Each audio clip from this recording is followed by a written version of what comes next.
ನಾವು ಜನರ ಸೇವೆ ಮಾಡೋದಕ್ಕೆ ಎಲ್ಲಿ ಅವಕಾಶ ಸಿಗುತ್ತೆ ಅಲ್ಲಿ ಇರ್ತೀವಿ ನಾವು. ಆಮೇಲೆ ನೀವು ಇನ್ನೊಂದು ಮರ್ತಿದ್ದೀರಾ, ನಮ್ಮ ಅಜ್ಜ ಅವರು ಕ್ರಾಂತಿ ರಂಗ ಪಾರ್ಟಿ ಶುರು ಮಾಡಿದ್ರು. ಕಾಂಗ್ರೆಸ್ ನಂತರ ಅವರು ಅಪೋಸಿಷನ್ ಲೀಡರ್ ಕೂಡ ಆಗಿದ್ರು. ಅದು ನಿಮ್ಗೆಲ್ರಿಗೂ ಗೊತ್ತಿರುವಂತ ವಿಚಾರ. ಕೆಲವು ಸಲ ಸಂದರ್ಭ ತಕ್ಕಂಗೆ ನಾವು ಎಲ್ಲಿ ನಮ್ಗೆ ಅನುಕೂಲ ಆಗಿರುತ್ತೆ ಜನರ ಸೇವೆ ಮಾಡೋದಕ್ಕೆ ಆ ಪಾರ್ಟಿಲಿ ನಾವು ಸೇರ್ತೀವಿ. ನಾನು ಯಾವತ್ತೂ ಆಕ್ಟಿವ್ ಇರ್ಲಿಲ್ಲ. ಒಂದೇ ಸಲ ನಾನು ಕೆಜೆಪಿ ಅಭ್ಯರ್ಥಿಯಾಗಿ ಇಲ್ಲಿ ಸ್ಪರ್ಧಿಸಿದ್ದೆ ಹುಣಸೂರಲ್ಲಿ, ಒಂದೇ ಸಲ ಅಷ್ಟೇ. ರಾಜಕೀಯದಲ್ಲಿ ಇರ್ಲಿಲ್ಲ, ನಾನು ಇರ್ಲಿಲ್ಲ.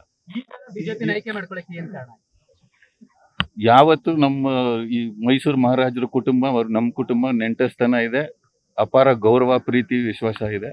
ಅವ್ರು ಎಲ್ಲಿರ್ತಾರೋ ನಾವು ಅವ್ರಿಗೆ ಯಾವತ್ತು ನಮ್ಮ ಸಪೋರ್ಟ್ ಇದ್ದೇ ಇರುತ್ತೆ. ಹೌದು, ಎರಡೂನು. ಈಗ ಮೋದಿ ಅವರ ನೇತೃತ್ವದಲ್ಲಿ ಬಿಜೆಪಿ ಪಕ್ಷ ಹಲವಾರು ಒಳ್ಳೆ ಕೆಲಸ ಮಾಡ್ತಾ ಇದೆ ನಮ್ಮ ಸಮಾಜಕ್ಕೆ. ಅದರಿಂದ ನಾನು ಅವ್ರಿಗೆ ಬೆಂಬಲ ಕೊಡ್ತಾ ಇದ್ದೀನಿ. ಇಲ್ಲ, ಈಗ ಸೇರ್ಪಡೆ ಆಗಿರೋದ್ರಿಂದ ನಾವೆಲ್ಲ ಒಂದೇ ಮೈತ್ರಿ ಅಭ್ಯರ್ಥಿ.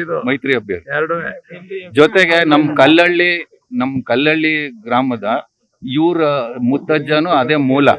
ಸೊ ನಾವು ಒಂದೇ ಕುಟುಂಬದವರು. ಅದಕ್ಕೋಸ್ಕರ ನಾನು ಎಲ್ಲಾ ತರ ಬೆಂಬಲ ಕೊಡ್ತಾ ಇದ್ದೀನಿ. ಹೌದು.